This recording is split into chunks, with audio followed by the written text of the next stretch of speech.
నమస్కారం. Welcome to food and yoga with Madhavi. ఈరోజు మనం ప్రోసో మిల్లెట్ వరిగల్ని ఎలా వండుకోవాలో చూద్దాం. ముందుగా 2 కప్పులు వరిగలు తీసుకుని వాటిని 2-3 సార్లు బాగా కడుక్కొని అందులో రాళ్ళు ఏమన్నా ఉంటే క్లీన్ చేసుకుని ఒక 6 to 8 అవర్స్ నానబెట్టుకోవాలి. మిల్లెట్స్ కొనుక్కునేటప్పుడు అన్పాలిష్డ్ మిల్లెట్స్ కొనుక్కోండి.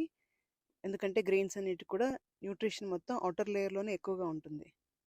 వరిగలు బాగా నానాయి. ఒకసారి మళ్ళీ క్లీన్ చేసుకుని 2 కప్పుల మిల్లెట్స్కి 4 కప్పులు వాటర్ యాడ్ చేసుకోవాలి. ఈ మిల్లెట్స్లో ప్రోటీన్స్, ఫైబర్స్ బాగా ఉంటాయి, ఫ్యాట్స్ తక్కువగా ఉంటాయి. హోల్ గ్రెయిన్గా తింటేనే మనకి మంచి ఫలితాలు ఉంటాయి. ఇప్పుడు మూత పెట్టుకొని హై ఫ్లేమ్లో బాగా బాయిల్ అయ్యే వరకు కుక్ చేసుకోవాలి. బాయిల్ అయిన తర్వాత సిమ్లో పెట్టుకొని 15 నిమిషాలు కుక్ చేసుకోవాలి.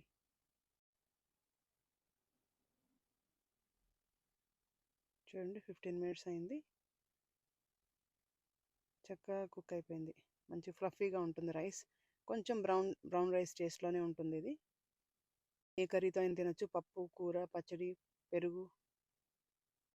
మనం రైస్ ఎలా యూజ్ చేసుకుంటామో దీన్ని కూడా అలానే యూజ్ చేసుకోవాలి. మీరు కూడా ట్రై చేయండి. మీకు కనుక ఈ వీడియో నచ్చినట్టయితే please like, share and subscribe. Thank you.